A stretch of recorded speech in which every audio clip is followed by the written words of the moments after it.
Hi everyone, this is Brad William, and today I want to share my experience with the Aryson Microsoft 365 migration tool.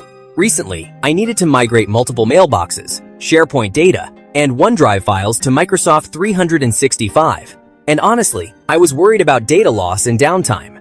That's when I decided to try this tool, and it really surprised me. The interface is clean and super easy to use, even if you're not very technical. What I liked most is that it supports bulk migration, so I could move multiple user accounts in one go without any hassle. Another big plus is its speed and accuracy. All my emails, attachments, folder structure, everything was migrated perfectly without any corruption or missing data.